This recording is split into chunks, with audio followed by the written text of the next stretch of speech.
SST Radio. This is the weekly music podcast where every week we get into a different band, different artist, and we usually break down one of the records and get into all that. But we're in SST season. We're doing a little loosey goosey format over here, and we're just going to kind of go through all the band's records in general, the band's history, and our top 5 favorite songs from Zen Arcade in this instance, and just the top 5 on Spotify for this band. Because this week, what are we doing, Jeff? The Hüsker Dü's. The Hüsker Dü's, yes. So this band, from St. Paul, Minnesota, hardcore band. We're on SST. They signed on SST early on in the 80s, and they put out 7 records, I believe. So we're going to kind of run through all that stuff as well. And then, like I said, give our top 5 songs from Zen Arcade, because that's really, everybody loves that record, and we love that record.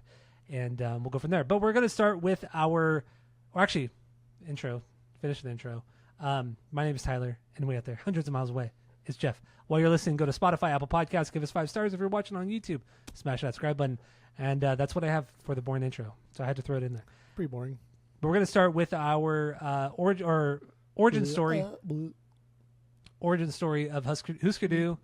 And I guess we're not even doing the first impressions. Let's just do origin story. Fuck it. Let's go. Let's do it all. Go. Let's do it all at one time. Let's do it all my at one 6 time. degrees. I did my homework this week. Oh, you didn't? I did not do my 6 degrees. I did. Okay, I wanted 6 to degrees do of Tom DeLonge. I wanted to do one for all the members of the bands, but then it was really hard to do it for. I can't remember which one it was. It was either Norton or Hart. Whichever one was way hard. Oh fuck! I'll just do Bob Mould, because he's done a lot of stuff. So anyway, Bob Mould is the main songwriter, maybe by choice or by strong arming everybody else. I don't know. Be that solo record. One of his later ones in like 2012 or 15. What did you open it? Coors Light? Tall can of Bud have a buddy. Damn. Bud Heavy? Sure. Bud Heavy. Sure. Bud Heavy. There you go. Sure. Tall can boy. What is this, 25 ounce? I think Budweiser adds an extra ounce. Because ain't no pussy, that's why. Fuck no. Bud Heavies, baby. That's probably a good marketing strategy. Just like normal tall cans are X ounces, right? Like, let's just add one more and say we're better. Like that would be cool. It used to be that, but I don't know if it still is. Those are not like I don't know, 20-ounce cans. Anyway, Bob Mould had a solo record in late 2010s ish that features a drummer called John Worcestershire. Yes. John played on a Rocket from the Crypt album, which also featured Adam Willard. Adam Willard plays in Alkaline Trio. Matt Skiba was in Alkaline Trio, and also Blink 182. Blink to Tom. There you go. And it was interesting because Adam stopped. I was just reading more about like why he left. Because why did he leave Rocket from the Crypt? And they had because this was the first record they didn't have Adam on, and they had Mario Rubalcava from Earthless fame, and also a ton of other bands too, who also follows my record store. Huge shout out. No, it's but the first record that Adam did after he left Rocket from the Crypt was Pat Wilson's solo record, Special Goodness, in 2003. There you go. I like it. That's cool. I like that. I don't know. That was cool. That's fun. I like that too. Great record too. Special Goodness record. Great. It was solid. It was good. Yeah. I have it on the vinyls. I love it. Do you? Oh, well, that's cool. That's cool, dude. But the girls. Dude, I did the other night, Saul and I were up till like fucking 4:30, almost 5 in the morning, just spinning. And then the last almost 3 hours was just Weezer. Jesus Christ. It was. I went through every single one of my 7 inches. I went through all of my 10 inches, and then my Africa single thing. It was just all it was all deep cuts. It was deep cuts only. How many of those did Sloan say, this is fucking great? How much was it? How much did you pay for it? A lot. Yeah, he really liked the song I Do. Okay. And then he really liked the Dusty Gems and Raw Nuggets, because he liked the Michael and Carly song, which I get. And then he liked Pinkerton a lot. I think that's just because he knows the cover. I don't think he's ever heard Pinkerton, but he heard me talk about it, and he's seen the cover often enough. But that was the first time I spun Pinkerton in honestly 6 months. It's been a long time. God damn, it was good though. But that's what Sloan does when he gets drunk, and when we spin records, he goes every time. This is really good. Is this cheap? Is it expensive? How much did you pay for it? Without fail. And then he'll look it up. He'll look it up immediately on Discogs, Amazon, whatever. But it's nice because now he knows Like, we just need one copy of a record in the house. We don't need multiple copies of the same record in the house. That's stupid. And I tell him, like, you don't have to buy it. Like, if we both like it, just let me buy it because I can get it cheaper through my work, or just wait till it comes in and I'll get it for free.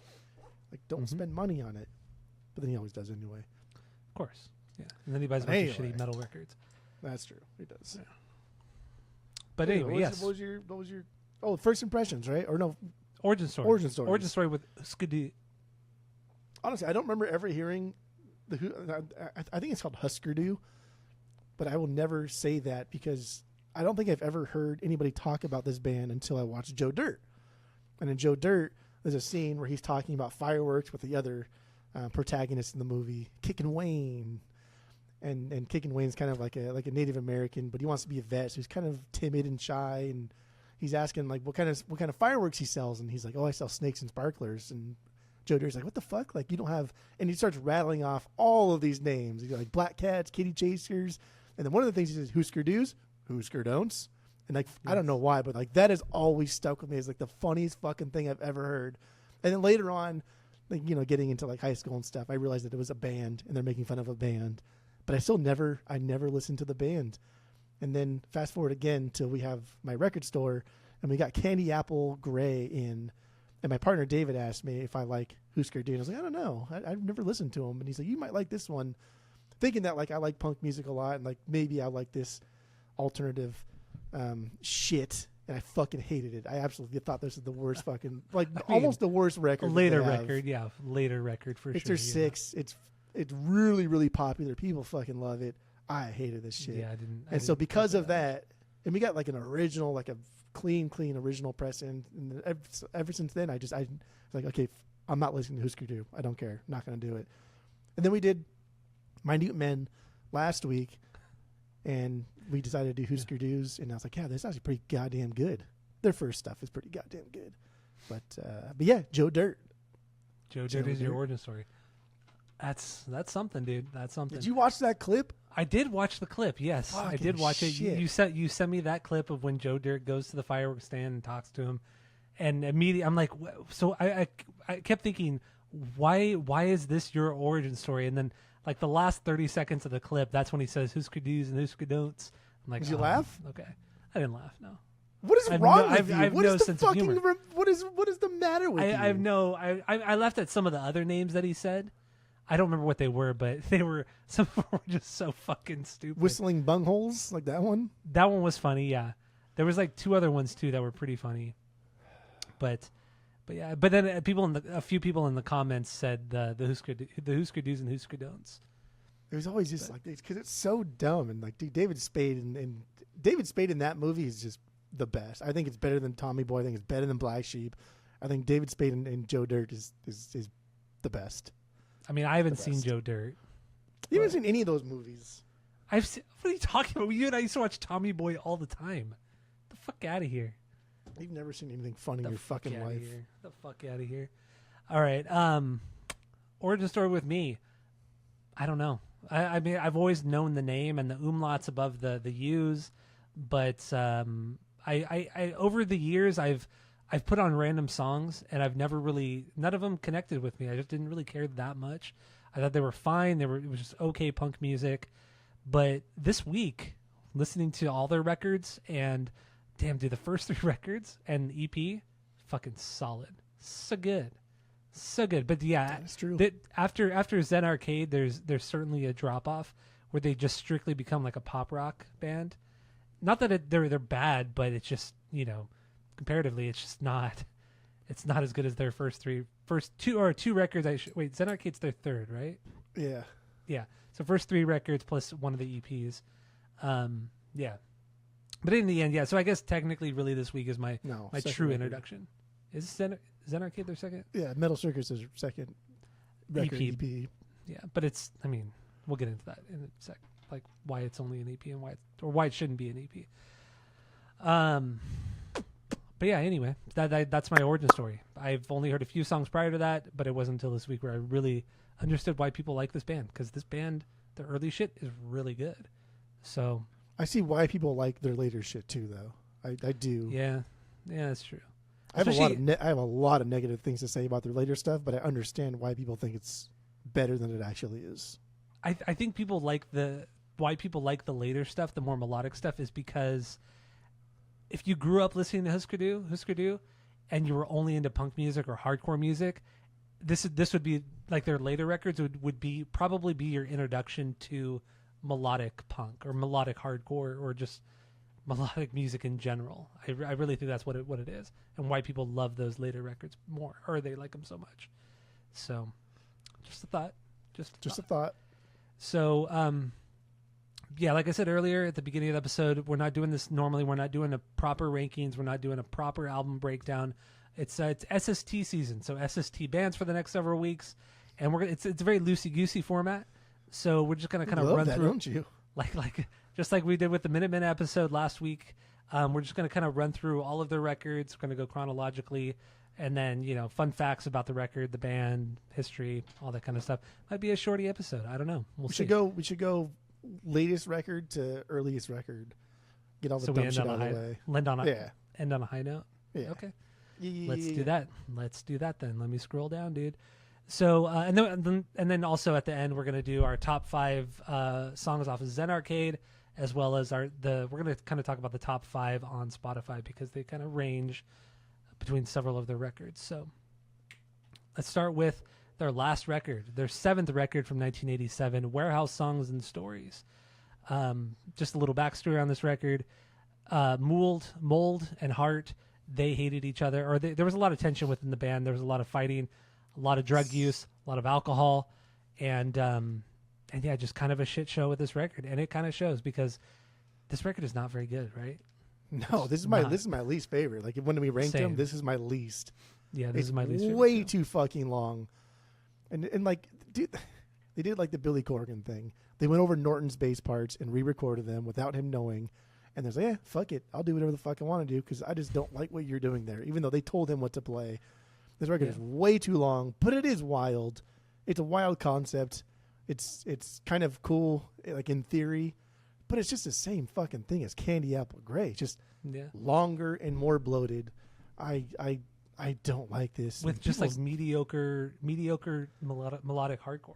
It's like late 80s like alt rock power pop. It's stupid. It serves a purpose. I get it.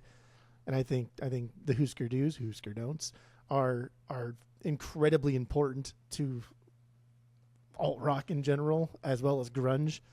I think they did a lot, but this is just stupid. Yeah. This is fucking dumb. And I didn't mean to say hardcore. Yeah, you're right. It's more power pop alt rock, this record, than hard. There's like almost no hardcore on this record at all. Hardcore stupid is what it is.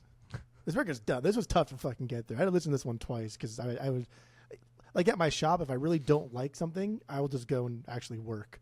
I'll go and do something, and I find myself like doing stuff. And I'm like, all of a sudden I'm outside. Like, what the fuck? Why am I out here? Like talking to the neighbors or some shit. And I have to go back in, listen to it again. This was tough, man. I did not like this at all.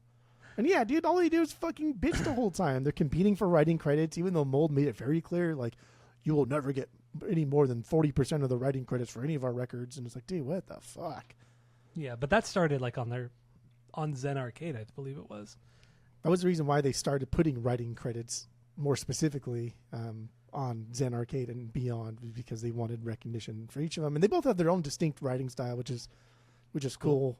And I think they both have this like Lennon McCartney thing going on, which the type of songs they write are very, very different. Like Bob Mould likes the more aggressive, kind of like faster, angsty stuff, and like Hart likes to get a little bit more complex and add other genres in there, which sometimes it works brilliantly and sometimes it just sounds like fucking assholes.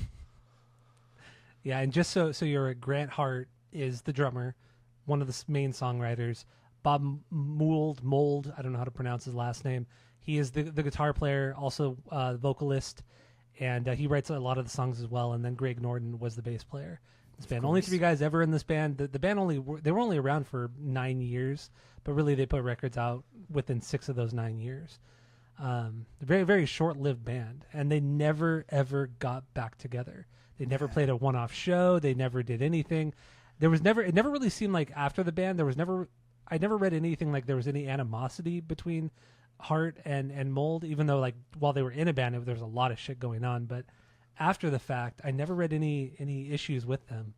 But yeah, they never got back together. And then Grant Hart died in 2013, I believe, of like liver failure and shit like that because he was just a fucking crazy heroin junkie and shit. But yeah, so that I mean, the band's obviously never gonna get back together properly. But yeah, anyway, Warehouse really, Songs and Stories. What? Yeah, it really does suck because like REM finally went platinum in '87. This year REM goes platinum, so like alt rock is now a thing, right? Like before here it was kind of just like on college radio and it wasn't in the top 10 or whatever, and it wasn't really that big. But REM going platinum in '87 is fucking huge for the Hüsker Dü's, Hüsker Don'ts, because they could have been so big after this, but because it was such a fucking garbage shit show. Like they squandered. They built this platform, and then when they finally got on top of it, they fell right off. Yeah, it's true. I'm like, that sucks. Yeah. So also with Warehouse Songs and Stories, they self-managed their own band, or I think Bob did. He self-managed he managed the band, and they ended up during this record they hired somebody named David Savoy to manage the band. And he ended up committing suicide not long after, starting. And actually, Grant Hart blamed himself for David's suicide because he said that Hart and Mold were just at each other constantly and talking behind each other's backs. And David was in the middle of it, being the middleman, and the stress of it supposedly got to David and he committed suicide, which is wild if that's fucking true. Yeah, I mean, I'm sure there's probably more to like David's story than just that, but that would fuck anybody up. Yeah. So that's tragic. Yeah, it is. So anyway, so let's go back a little bit. Let's go back a little bit to the year 1986. We get Candy Apple Gray, their fifth record, right? Wait, yes. no. This is their fifth record. They have 7 records or 6 records? They have 6 records plus Metal Circus. Oh, okay. That's where I was getting fucked up. Okay, yeah. So fifth record, 1986, Candy Apple Gray. This is their major label debut on Warner Brothers Records, and the hardcore is gone. It's gone power pop, just alt rock. This is where it all starts, but it's honestly just a better version of their final record, shorter too. Absolutely. Thankfully, it's funny too because I always gauge just. Whenever we have an album of the week and a band and I listened to it at the store, people like this record. People recognize Zen Arcade and they recognize early Hüsker Dü, especially like the punkers that come in. But everybody liked, like, was this Hüsker Dü? Like, do you have this on vinyl? I said, no, we don't. Don't fucking ask me again. No, not really. I just say no, we don't. But I did not like this. And this is like my introduction to them. When we first opened the store, we got this in, and I absolutely hated it. I still hate it. I think it's so fucking one-dimensional. And I'll talk about it on a different record that everybody thinks is so goddamn great, but just because you add things to a song does not automatically make it great. This is fucking boring. I don't like this sound. I don't like this sound in general in, like, the 80s. This power pop alt-rock shit, like a lot of bands are doing, like REM. I don't like fucking REM. Even a little bit of Sonic Youth was doing it. I don't like it. I don't like the Smiths. I don't like it. I don't fucking like it. It's not my cup of tea. But I get why people like it. People that were growing up with hardcore punk, they grew out of it. Like, punks grow out of it. They phase out, just like drug addicts and just like criminals. Usually you phase out. You want something more. And that's what made, like, Hüsker Dü, Hüsker Don'ts so great, is because they phased out of punk. That's why Black Flag didn't last very long, is because they never phased out of the one sound they did. Or even Minutemen. Phase out. Minutemen did it too. Their early shit was like hardcore. Yeah. And then they just made the craziest, weirdest shit. The same year as this. Yeah. They instantly phased out of it, and that's cool. That's what people want to hear. As you grow, as a band grows and you grow with the band, you want to hear something deeper, something more just something different. Yeah. Good or bad. Like it's something different. I agree. Yeah. You don't want the same hardcore record every time. Every fucking time. All right, so yeah, Candy Apple Gray. This is also, what was I going to say? Fuck. This is the only record that had like true stinkers on it. Even the last record didn't have stinkers, but overall it was just kind of a dud of a record. But this one actually has stinkers. The big one being, what is it called? Wait, fuck, what song is it? Too Far Down? No. Oh, no Promises Have I Made. It's that awful piano ballad. Just terrible song. And it's not the only one on this record that's just a straight up bad song. But then there are some bangers, so I don't want to know if you are lonely, which is like one of their most popular songs. This song's a fucking banger. It's so goddamn good. But okay. So there's a lot of highs, a lot of lows on this record for sure. Gotcha. But yeah, overall, well, you don't like that song? Come on. I had like nothing on this fucking record. I did not like this record good. at all. This is just dumb. That record made my top 10, Hüsker Dü's. Hüsker Dü's. But yeah, anyway, Candy Apple Grey. Yeah, this was a pretty popular record for them amongst fans and even kind of the masses in a way. So let's move on to their fourth record, Flip Your Wig. This is their first album that they actually self-produced. Very, very power pop. A lot more melodies. Songs are just better than New Day Rising a bit, and production. I don't know. It's just this record. They're just moving farther away. This is weird going backwards. I'm not used to going backwards on a discography. Gotta do it. But yeah, this is just a very power pop oriented record. So it's this one. Fine. So like my worst was Warehouse, and then Candy Apple Grey, and then Something, and then Flip Your Wig. So I do think one is better or worse than Flip Your Wig, but I still don't like this shit. Very power pop. The big single makes no sense at all. Definitely shows them getting just like fucking right into boring power pop. It's still like a fine song. It's just cheesy as fuck, and that's why this is better. Not better, but more tolerable than the one I think is worse than this one. Just because these songs are still fun. Like I could see 90s kids getting into this while they're also getting into like Pixies or prepping for some other kind of like slacker shit that they'll enjoy later on. This is very entry level. There's nothing inherently bad about this, but there's nothing fucking good about this. It's just entry level shit. Yeah, it really is, and the overall tone of the record just kind of sucked too. I think they moved away from Spot, who normally did a lot of the records for SST bands, and they I think they didn't really know what they were doing, and they just a lot of shitty tones. So yeah. Anyway, just don't really care for this one. Flip Your Wig. It does have a stinker though. The Baby song. What the fuck is that? I mean, that's just fucking stupid. It's the fucking it's Heart playing a slide whistle for 40 seconds, and that's annoying and it's stupid. It's so annoying. So let's get into New Day Rising. Third record. We're already on the third record, 1985. What are your thoughts on this one? This one I think is worse than Flip Your Wig. I mean, it's not that much worse or better. They're kind of the same.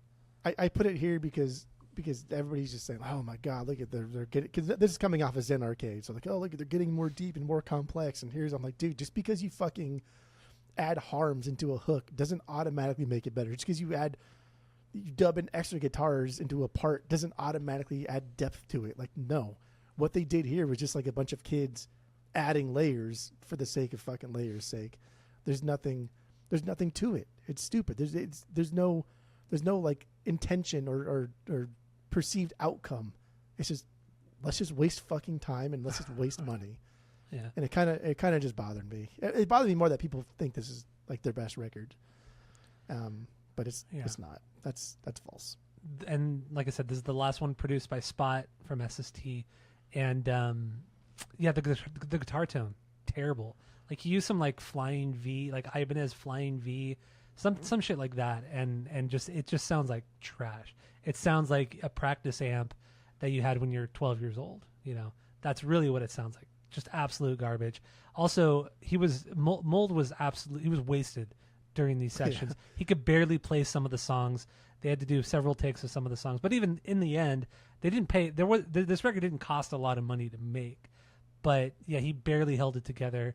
He was a massive alcoholic at this point. I think he got sober, I think in 86, maybe. I think it's when 86 or 87. Right after this. Yeah, he got sober because his drinking got so out of hand.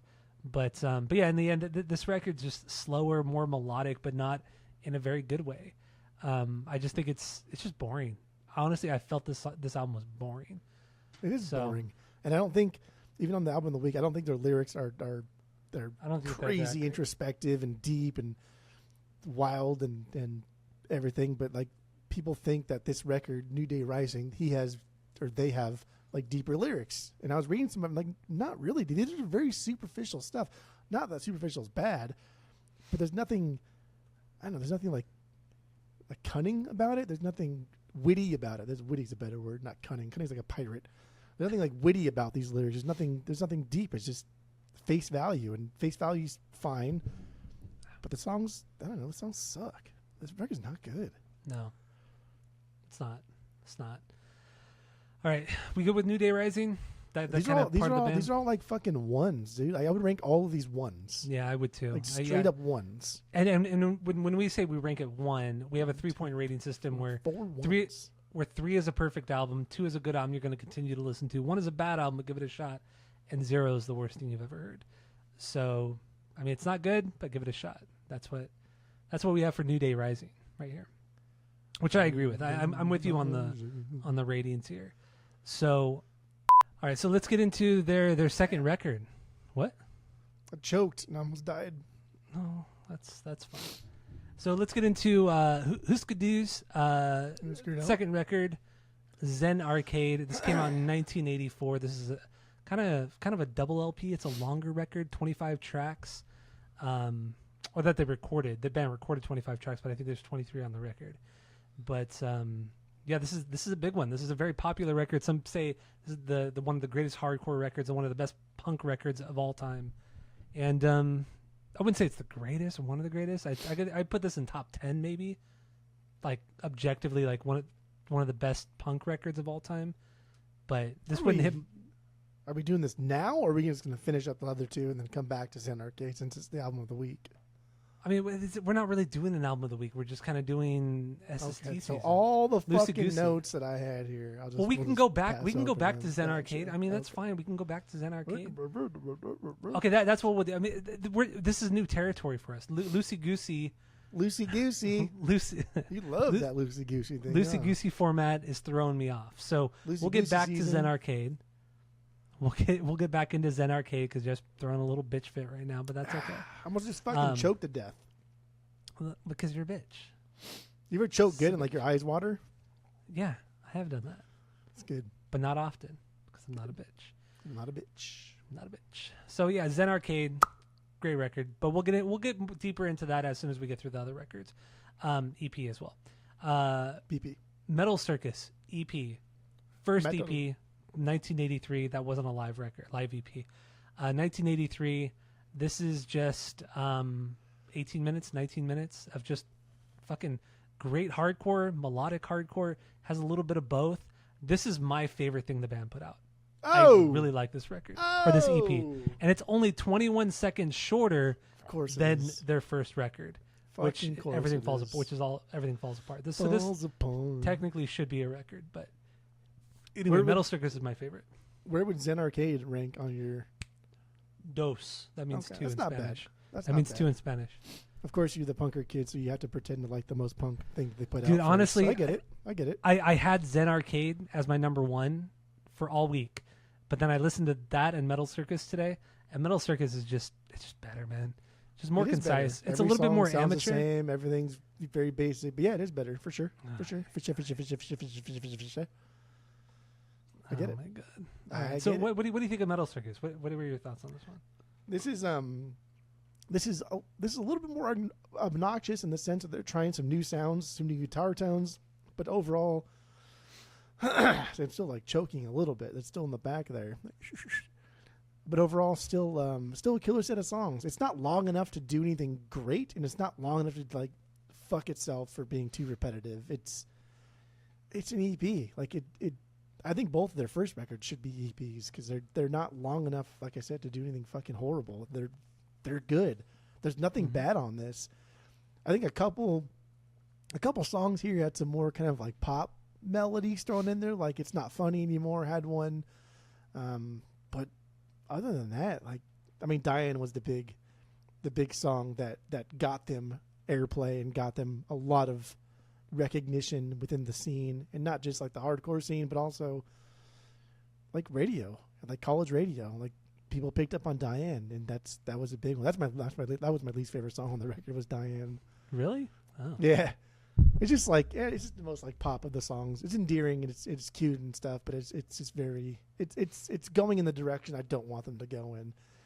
But I get that that's what made them bigger. Than but that's also everything. it's kind of I thought I like Diana. It made my top 10 Hüsker Dü's, but I thought it was like it's amateurish and all that kind of shit and a little bit cheesy, but they were going in the right direction and it's catchy as hell. Cheesy, but this is before that it just got like straight up boring and bad. Like they found that nice spot, that sweet spot in their music on that song as well as Zen Arcade, of just really blending the hardcore with the melodic stuff. They just did it well, and I feel like Diane is one of those songs that they did it really well. But that's the only song on here that isn't just like a hardcore tune. Like everything else on here is just a hardcore tune, maybe with like a melody thrown in there, which is not a fault to it because it's an EP and like they're not trying to do something big. Whereas like on Zen Arcade, they are trying to do something different. They are trying to write songs that are not just hardcore but still have hardcore elements to them. So that's why it's not. I do fault you for ranking it as number one because that's silly. I didn't rank it my number one. I didn't say Metal Circus. Oh! I thought you meant Diane. Sorry. Yeah, I do fault you for ranking Metal Circus your number one because that's just it is one-dimensional number one. and silly. Whereas like Zen Arcade, they tried to do better and they did do better, but you like the lesser of the two. That's like saying, hey, do you want $2, Tyler? Nah, I'll take the $1. Like that's just you're choosing the lesser of the two, but that's fine. That's okay. That's okay. Everybody needs the world needs ditch diggers, right? That's stupid. That's just stupid. Is that what old people say? I know. That's what I've heard old people say that before. Yeah, it's a stupid old saying. Yeah, people need ditch diggers. Which, like, if you think about it, I don't even know what that means because ditch diggers are probably unionized and they probably make good fucking money. Probably. If they're working on the weekends, they're probably making like double money. They're working on holidays, they're probably making triple money. So more than a lot of white collar jobs. Yeah. Costco starts you at like $31 an hour. Did you know that? Yeah. No, it's fucking crazy. And that's if you like work on like Sundays. Sundays, you make like $50 an hour. Mm-hmm. The fuck? It's crazy. I'd only work. I would get a job at Costco to only work Sundays and holidays. I think Trader Joe's pays a lot as well. I think they pay in the 20s.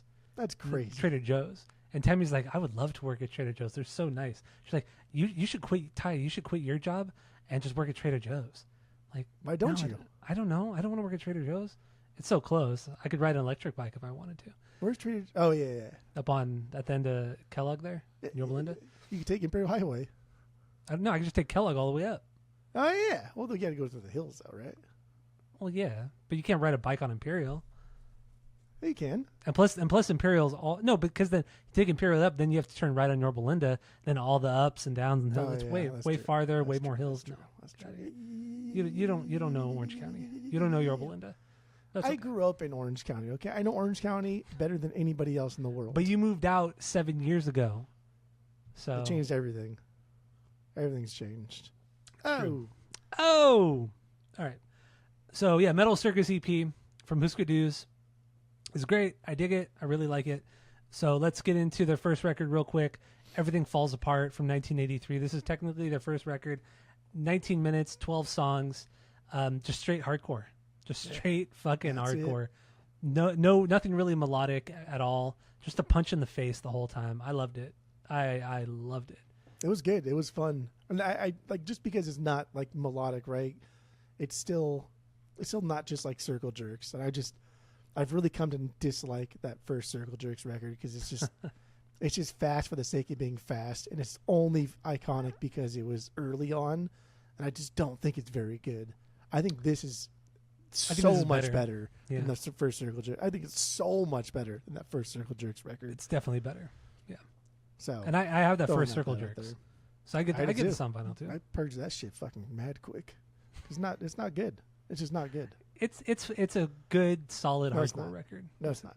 Okay. This is a good solid hardcore record. This is a great solid hardcore record. Better than Group Sex. Yeah, it is.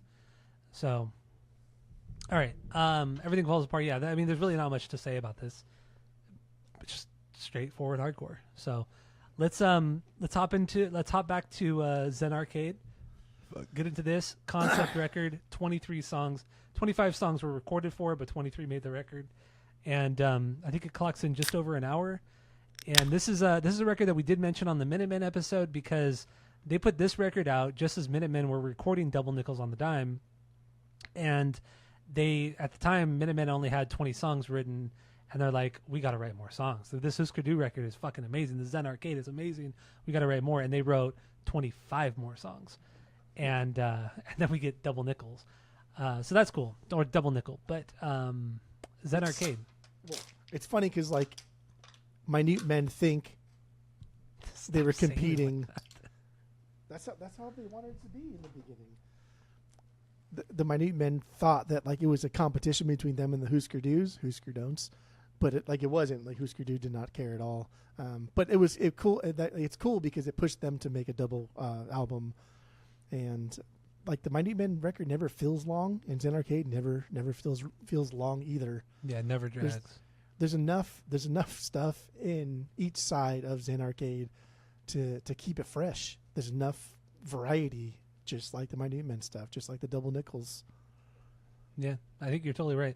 I will say though, with the Zen Arcade, they're just not, as musicians, are just not nearly as good as the Minutemen. Just not. I mean, just Minutemen were just leaps and bounds better musicians and songwriters in general.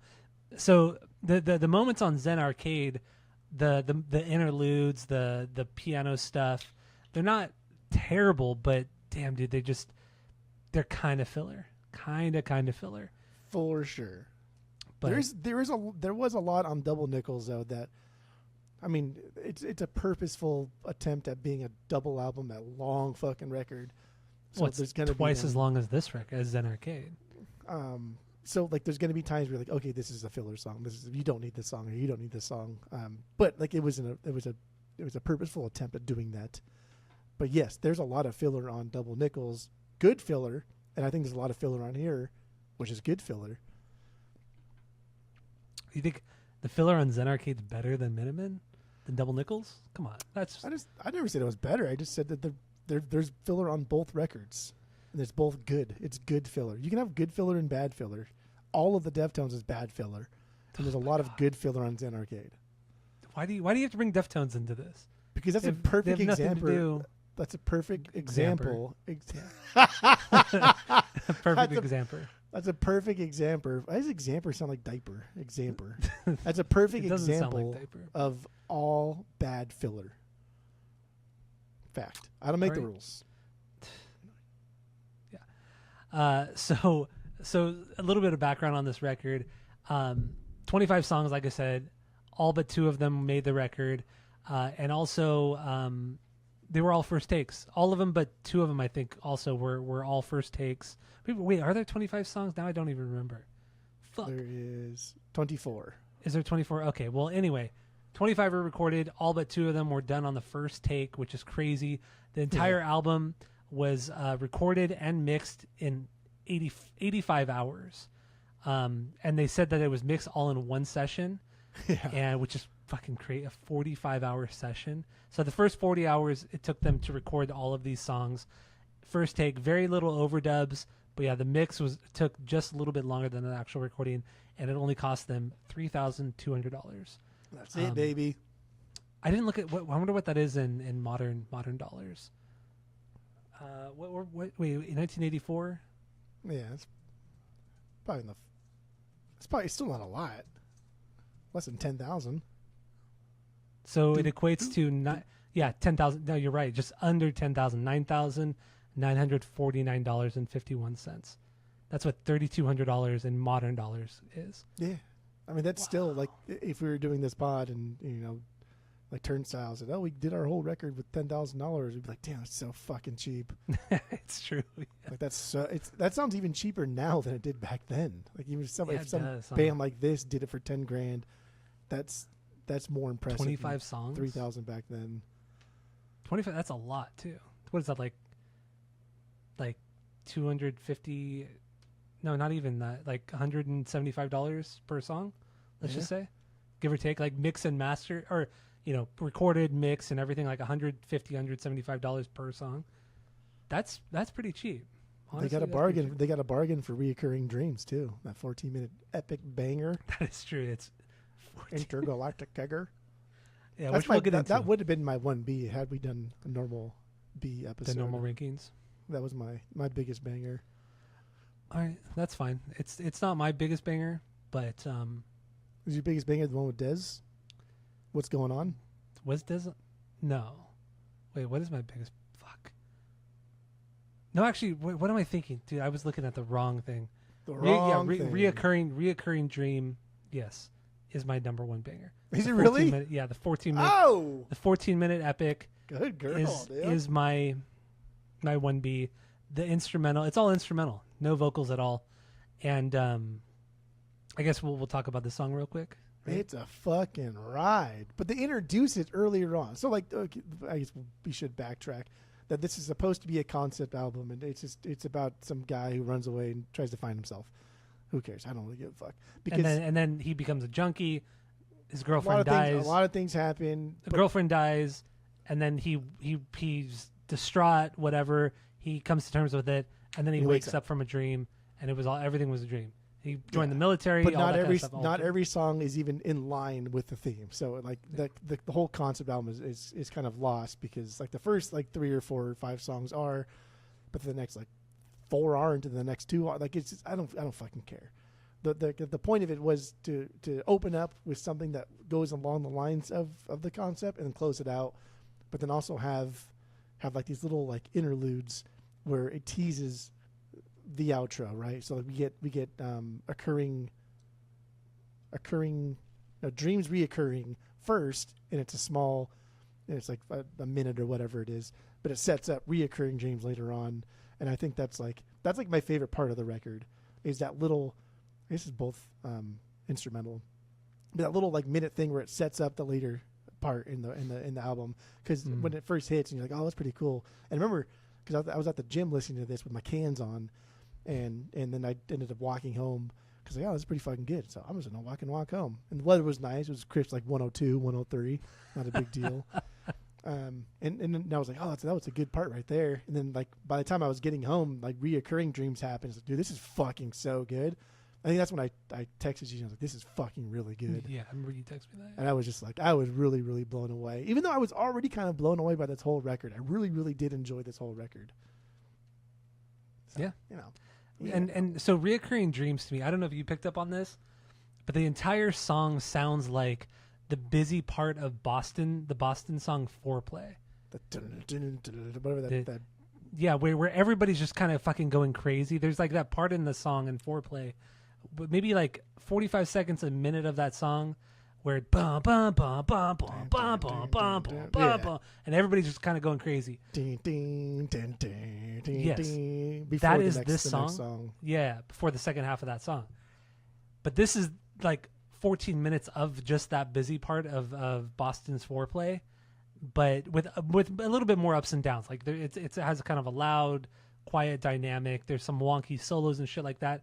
But overall, the main part of this song is just craziness, busyness, much in the same vein of Boston, which makes sense because these guys started out as a cover band. They started out as like a 70s, early 70s, late 60s covers band, and Boston probably played a lot of Boston, so it all makes sense. But it's a killer song, killer instrumental, 14 minutes long. But the last like 45 seconds is just like buzz. It's just noise. Yeah, I think that's supposed to represent like somebody waking up and then just like you're groggy and your eyes are all fucked up when you're rubbing your eyes and shit. Whatever, who cares? But yeah, the first 13 minutes is bliss. It's perfect. Great. That's not the only record, or not the only song on this record that deserves immense praise. There's like at least I have like 5 fucking Bs that are like beyond Bs that are so fucking Let's good. Get into them. So goddamn good. I mean, I guess we're getting into our top 5s from Zen Arcade, so let's do it. What's going on? The song with Dez. Okay. That would have been my 2B. Like this is fucking absolutely perfect. This is a heart song, so I tend to kind of like. I don't know. It's almost like 50-50. I tend to like Hart songs a little bit more, but I also tend to hate Hart songs more often than I do Bob songs. Like Bob Mould, like we talked about earlier, he tends to kind of be the more like aggressor of everything, whereas like Hart does kind of the more aggressor. Yeah, he definitely is. Like every one of his songs are all aggression. That's all he does. Whereas like Hart goes out of his comfort zone, like the fucking folk song that's on this record that you probably hated. That's a Hart song. But like every Bob Mould song is essentially the same thing. What's going on though? This should have been a Bob Mould song. It sounds like a Bob Mould song, but it's a Hart song. I love how buddy punk this is, like Dropkick or something. I also got like massive Transplants vibes from this thing. Like that's what it sounds like. And Bob just doesn't sit this one out though. Like he lays down some fucking insane noodles. We even get some bass chords thrown in the song. I don't know why Hart decided to throw the piano in there at the end, but okay, I can roll with it. I don't like it. But yeah, this is a perfect fucking punk song. This is better than a lot of Black Flag songs. I mean that I disagree with you on. I don't make the Come rules. on. There's a lot better of than bad Black Flag. Flag. Come on. I mean, there's some. Whoa, hold good. on. Back up here. I didn't say it was better than Black Flag. I said it's better than a lot of Black Flag songs. Well, yeah, but even that, it's still not better than a lot of Black Flag. No. Yeah, that's literally what I just said. But it is. That's it's not better. true. It's better that's than a lot true. of that's Black Flag true. songs. It is fucking true. Black Flag have some fucking terrible albums that are just not good. They shouldn't have even been made. Black Flag should have stopped after like album 4. Like the entire record with Mike Vallely should not have existed. This song is better than the entire. They didn't make record. an album with Mike Vallely. Yeah, they did. No, they didn't. They made they made the album with Ron Reyes. Ron Reyes came back. Then we'll pretend like that album fucking 2000X didn't exist. That was the one with Ron Reyes. It wasn't Mike Vallely. I think you're incorrect. No, I think you're wrong. Hold on. Hold on. Let me put some boom in it. Okay, I think. Can't you just ask Google? Isn't that faster? So the album What The came out in 2013, and the singer on this one is Ron Reyes. I was right. Ron Reyes. That's the better original than the entire record on that one. It wasn't Mike Vallely. No. This song is still better than an entire record. Then I don't make the rules here. I'm telling you. I honestly don't think that Black Flag record is not that bad. It's not that bad, but it's not good. And I'm not saying that it's bad. I'm saying this song is better than most Black Flag songs. Okay, whatever. And Dez is still the best singer Black Flag ever had. Dez is not the best. Get the fuck He's out absolutely of the best. Rollins was the best. Rollins was the best. Reyes was the second best. Then Dez. Then Keith Morris. I don't think you've ever make heard the Black rules. Flag in your fucking life. I don't make the fucking rules. Rollins is fine. Rollins did a lot of stupid Rollins was shit. the best. Rollins was the best by far. And then Dez Reyes. Come on. Get the fuck out of here. Dez the best. Dez Rivers was not Breakdown's better. Just saying. Not Not the make best. the rules. All right. So, yeah, number 1 for me was Reoccurring Dream. 2 for me, Somewhere. It's just good. I mean, honestly, I don't really have that many notes for my top 5 because it's just good melodic hardcore, honestly. There's a couple like heavier songs in my top 5, but overall, Somewhere was good a melodic song hardcore. that like he sounds exactly like Dave Grohl. I do not know what song you're talking about. Yeah. It's your biggest banger, Somewhere. He sounds just like Dave Grohl. My biggest banger goddamn. was Reoccurring I mean, Dream. obviously. What are you You talking just about? fucking said Somewhere. Your next biggest banger. Good Yeah, God. my 2B. You gotta keep up, baby girl. You gotta keep up. Somewhere. Sounds like Dave Grohl. Yeah. Put in your Okay. little earphones right now. You'd be like, oh, yeah, it does sound like Dave Grohl. Which they don't sound like Dave Grohl. Dave Grohl sounds like this. Sounds like that. 'Cause he Yes. came out after this. So, but it did sound exactly So what do you got like for Dave number Grohl. 3? What do you got for number 3? Oh, my God. That's all you have for your notes? And Yeah, your I two don't biggest have that banger? much. I don't have that much because The I second fucked best up. song on this Because record, that's all you fucked have? up. I fucked up. Something I learned today, the opener, my 3B. This is where we're ranking Bs here because I This is my 3B did as well. do my homework. This is my 3B as well. Good. Like Since you probably have okay, no so notes. I will just go into it. let's just let me say this. I was mistaken when we were listening when we were doing this episode, prepping for this episode. I thought we were doing the top 5s on Spotify, not the top 5s on Zen Arcade. But I still have my top 5 on Zen Arcade, but I don't think have I even said top 5. copious I notes. just said like the top songs on Spotify. But like I just assumed that you knew I was implying, because we imply here on the podcast, that you knew like last time in the Minutemen episode that if we do our top 5, just make sure that we also do the top songs for the record on Spotify. If they happen to coexist at the same time, then we can just do it then. But that was the miscommunication. So there you go. I mean, we literally just did it last week, and now you're changing the rules for this week. So it's not a miscommunication. This whole SST you're season. Right. You see, this is another example of you literally do make the rules. You are making your own rules. I'm not making rules. I misunderstood. I'm not making rules. There was no misunderstanding. I'm you literally chose saying to misunderstood. I'm literally saying I made a mistake. That's not me making the rules. You made your own rules on this one. Yes, I just misunderstood. I made a mistake. Why did you do top 5 overall? We never do top 5. If anything, we've done we do top 5 10. overall. No, we don't. We did top 5 for Pitbull. Hold on there, dude. No, we did top 10 for Pitbull. Or top. Okay, I apologize. Now you're making more rules here. How many rules are you gonna make? It's the same idea. How many rules are you gonna make? But it's not the same though. Same idea, not the same. We've never done a top 5. Oh my god, I misspoke. I did know you were talking about. I'm missing a lot. But just last week we did something, and then we talked about doing it the same way last week. Did you forget what happened last week? No, but it was a good episode last week. You must have forgot what happened last week. I will say last week's episode was better than this one. Well, you must have forgot because you didn't do any of your homework here. Not only did you not do your homework, but you did it. The homework you think you did it incorrectly. That's true. I mean, so that's even worse. That's like turning in homework half done, and the half that you did do is all wrong. That's what you did. That's what you turned in today. A for effort. That's what at best you get a 50% for effort because you only did 50% of the work, but that's okay. Something I learned today is what you do for homework. Been doing this for 9 years now. Doing this for 9 years. That's why it's so concerning. We've been doing this for so long, and now you're changing the rules. No, 9 years, and I'm allowed to make one mistake. No, you can make mistakes, but now you can no longer say I don't make the rules because you are now making your own. I already know I don't make the rules. I've never said I made the rules. But you just did make rules. You're making new rules. Okay, so like you don't make the rules, you just make new rules. Is what you're saying. Anyway, let's move on. You can't say something I learned today. Just saying. First song on the record on Zen Arcade. Get into it. What do you got? It's a fucking dope intro. That drum roll, instantly fun. The goofy bass line, the goofy tone. It's all silly. It's like it's something kids would do, and it sounds like it. It's lots very of screaming, punker. Lots of repetition. It's very fun. Very demure. punker. Very demure. That's true. So that was my number 3 as well. So what do you got for number 4? You literally have 0 notes on these songs.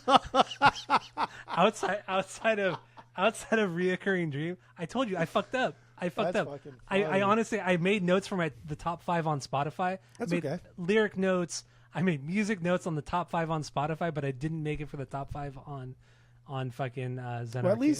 At least there's at least 2 songs on the top 5 on Spotify that are on Zen Arcade, right? Yeah. Wait, no, are there? No, I think there's only one. Just Pink Turns into Blue? No, I think the only something I learned today. I do have notes for that. Fuck, I'm all over the place. Oh my god. It's the first time I worry. God, I told you. Dream this episode is a total fucking mess. It's something. I do have notes on something I learned today because that was number 2 on Spotify. So I do have notes on that one. Yeah, I mean, you already mentioned the bass playing, the hardcore, the blend of the blending of hardcore and melodic vocals is great. Lyrics about depression, really, and just realizing that everything around him fucking sucks. That's what it is for something I learned today.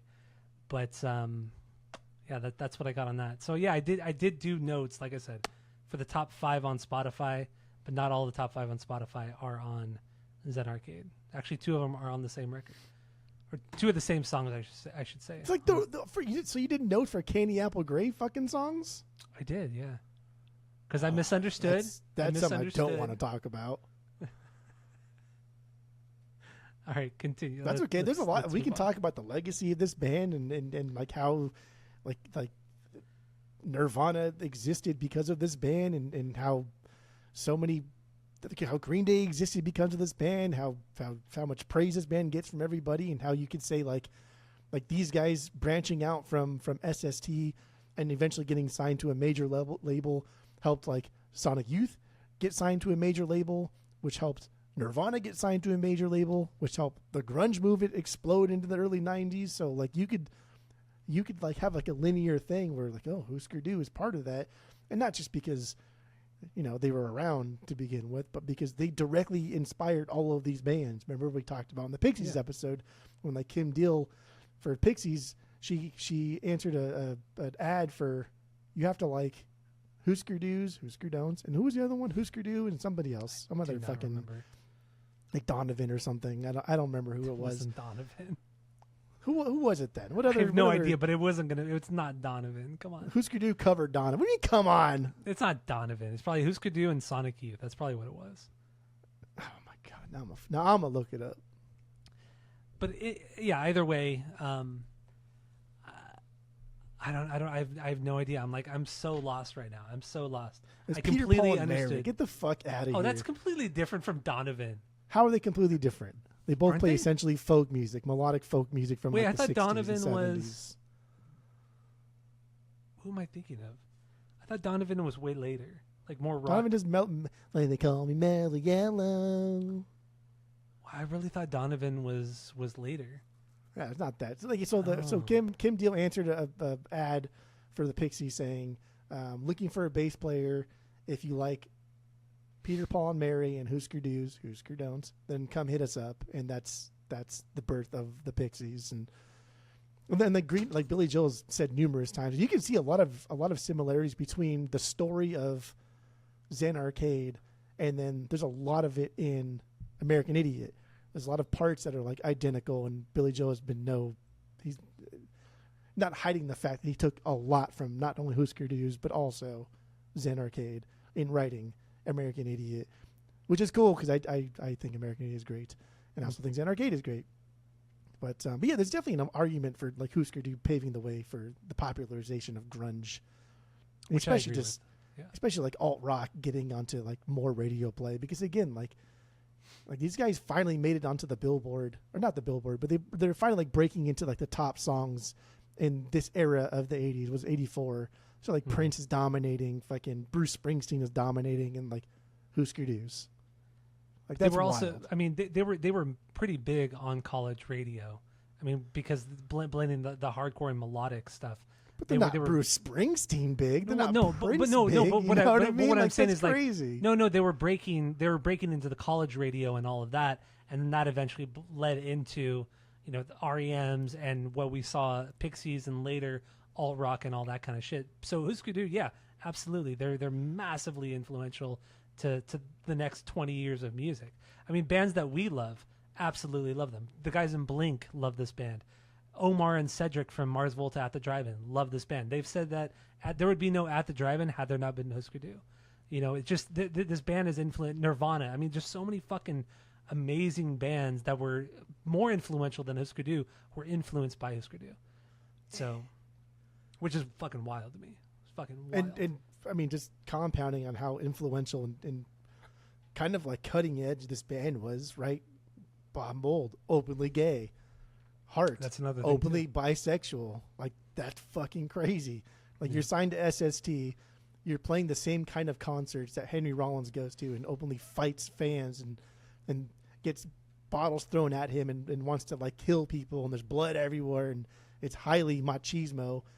And like you really can't be fucking gay at these early 80s punk shows. You just can't. You'll fucking die. And here they are. Like, they don't give a shit. Well, I think like in regards to that, even Bob, he came out and said like he was very private with his life, his personal life, and it wasn't until the early 90s where people started to realize, oh, he's actually gay, and it's cool for punkers to like gay people, and then it made him more open and kind of came out in a way, even though he was kind of already out, and it made him this kind of like gay punker icon, which is really cool too. And then he put out like some documentary like in 2010, like about like he's a self-proclaimed bear, like gay bear, whatever that the subculture is. But he did like some documentary, like he's super proactive in the gay community, which is cool. And I don't know, it's inspiring for like punkers who feel ostracized from I don't know, fucking popular culture and shit like that.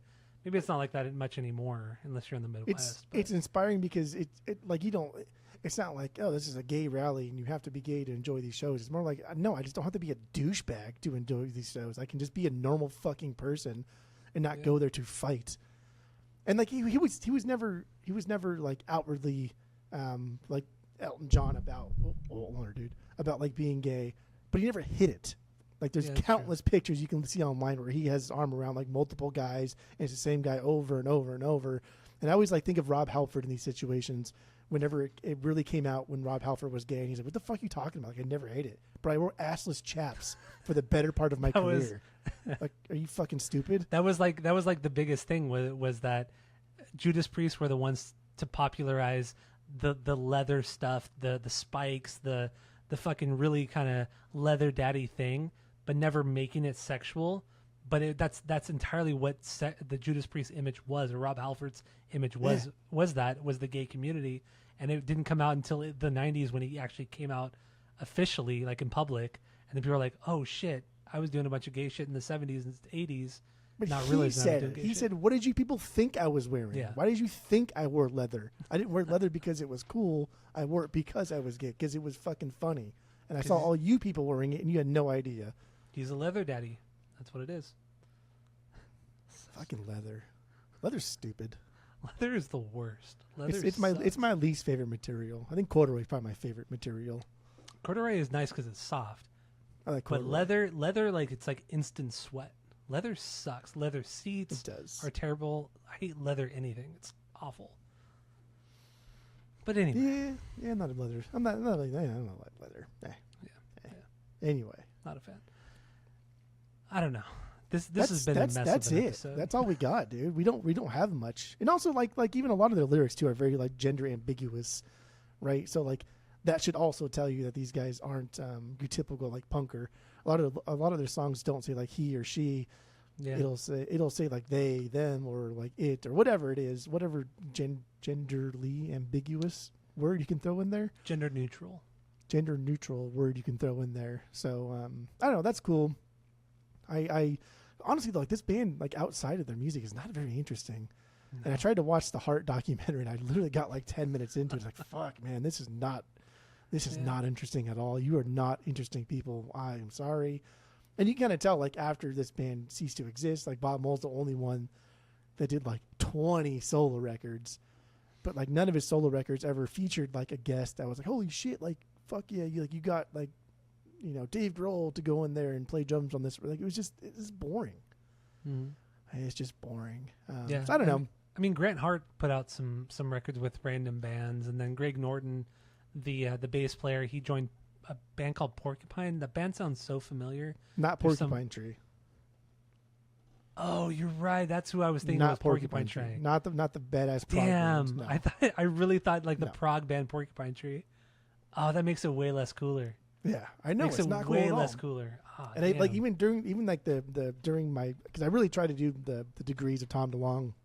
And so sometimes if I can't find it on Wikipedia, I'll go to Discogs and start clicking on shit, because you know, like Discogs has more to the point stuff than Wikipedia usually does, because those people are fucking nerds on Discogs. And I couldn't find anything. I was like, God damn, there's like these guys did like nothing exciting outside of Hüsker Dü's. And it's not for a lack of trying. Because like with Minutemen, you know, I mean, Mike Watt just didn't care. Like he just did not care, and neither did Georgie Boy. Just didn't really care to do much after Minutemen. But you know, all three of these guys, especially Hart and Bob, they really tried to do things outside of Hüsker Dü, but nothing ever went anywhere. Unfortunately, I think that also like kind of harkens back to earlier when you said that the Minute Men are just better instrument. They're better at their instrument. Musicians, yeah. They're better. Dude, pod talking is hard, dude. They're better instrumentalists. Don't worry, I've been there the whole episode. Been there all night. They're better at their instruments than Hüsker Dü's. So, like when Mike Watt could have like ended the Minute Men and just worked a normal job for the rest of his life, he'd have been fine. But people want to work with him. People ask him to be on the record. People ask him to tour with them. They ask him to fill in. It seemed like nobody ever really did that with the Hüsker Dü's. Hüsker Dü's. Yeah. And I think that's because like even though I respect you and like you like paved the way, you walked so I could run. Maybe they're just not that good. at their instruments. They're not good musicians. Yeah, musicians, yeah. Like you can still create something that's fucking iconic and legendary, and still like suck at your instrument, right? Like Tom DeLonge. So, not a big deal. That's fine. All right, so then let's wrap this up. Let's give our final thoughts on Hüsker Dü, Zen Arcade as well. Just kind of the influence they have on music, and for the fuck of it, let's rate Zen Arcade based off of our world famous 3-point rating system, where 3 is a perfect album, 2 is a good album you're going to continue to listen to. 1 is a bad album, but give it a shot, and 0 is the worst thing you've ever heard. So what do you got? Final thoughts: Hüsker Dü and Zen Arcade. Go. It's not just for the fuck of it. It's what we do every single time, every single episode. But SST season is essentially the same. SST season, loosey goosey format has really fucked me up this week. Last week was totally fine. Last week was easy. It was smooth, and we were smooth on this one too. Until it was just for some reason you took notes on like I took notes on the wrong thing. I really did. Or some shit. We did almost 2 hours on Minutemen last week. And we're barely breaking it. It wasn't even enough. And it wasn't even enough. Honestly, yeah. Minutemen was so good. All right. This is still so good, too. Like, Zen Arcade is still really, really, really fucking good. Like, I don't think this is a 3. I don't think it deserves a 3 musically. I think it probably deserves a 3 for its touch on music, for its touch on punk, for its touch on alt-rock, for its reach. It's still great today. Like, it's aged so goddamn well. It still sounds fresh. It still sounds rad. But, it's not perfect. A couple songs you could take out here and there. And I think the over-reliance on the theme and the concept, I think it's a little too aggressive. Not even half of these songs go into, like, the theme of what's happening, the concept of what's going on. But, like, that's fine. I don't really fault it for that. I just take off points because it's not perfect. But I'm very happy with this. I will, and I want this on the vinyls. And I think this should be no less than like a 2.7. I think a 2.7 is fair. I think that's close to a 3, but like I don't think 2.8. I think 2.8 is a little high. 2.7. I think 2.7 is fair. It's pretty fucking good. For Zen Arcade. Okay. So yeah, I mean, like we mentioned, the band Hüsker Dü, they've been very, very influential for many bands over the years. Like I said, Blink, the guys from Mars Volta at the Drive-In, so many bands, but nobody talks about it. It's also a lot like Minutemen. Nobody really talks about the Minutemen that much unless you bring them up. Hüsker Dü is the same way, but Minutemen were just better. They were just fucking better. But Hüsker Dü were just as influential, for better or worse. Like we mentioned earlier, Circle Jerks, the Group Sex record, highly, highly influential, but extremely one-dimensional. But it's not even that influential. But it is. But it's not. It's literally not. It's literally not. But it is. But like you're saying, but it is because like you're just saying you're right. But like punkers that we know and like bands that we talk about, they don't credit Circle Jerks, Group Sex as like the record that made them play punk music. It's never that. It may be like one of the records, but it's never the record. Zen Arcade is the record. Double Nickels is the record. Damage is the record. Milo Goes to College is the record. It is never Circle Jerks. Fair. Maybe, okay, so maybe with Circle Jerks, going back a little bit, maybe with Circle Jerks, it's more about the image rather than the music itself. Absolutely, it's about the because image. You have the guy Skank, the guy, the cartoon guy, little animated guy doing the whole skanking it thing. That's the Circle Jerks thing. Every punker kid in as a teenager had that on their jacket or their backpack or whatever fucking thing they're carrying around. But yeah, in the end, it's the name, it's the album name, it's the image, it's all of it. But in the end, Zen Arcade, highly influential record. I don't think it's the best punk record. I don't think it's the best thing that mixed hardcore and melodic, because Descendants did it significantly better. Minutemen did it better. So many bands did it better. But even still, I think this is for like the punker kids that wanted to still have like a lot of cool street cred, but they didn't want to go like full pop, so they didn't want to say, "Oh, I like the Descendants. I love Hüsker Dü. I'm gonna be a little pretentious little 16-year-old kid." That's what Hüsker Dü is. Still influential, but for slightly different reasons. With that being said, still a great record. I get it on vinyl. I get Metal Circus on vinyl. I get the first record on vinyl. Everything Falls Apart. 3 things right there. I get on vinyl. crazy good records. Bada bing, bada boom. With that though, I think it's a 2.5. 2.5 out of 3. Zen Arcade is a 2.5 out of 3. I think Metal Circus is also a 2.5. I don't think anything they've ever done goes above that. Everything Falls Apart, I'll give it a 2.25 out of 3. But okay. In the end, Zen Arcade, I don't think it's the greatest record, in this style of music or in music in general, but it deserves a place in history as extremely influential. So, there you go. Hüsker Dü, Hüsker Don'ts. What did we give Double Nickels last week? Do you remember? Fucking, we gave everything perfect.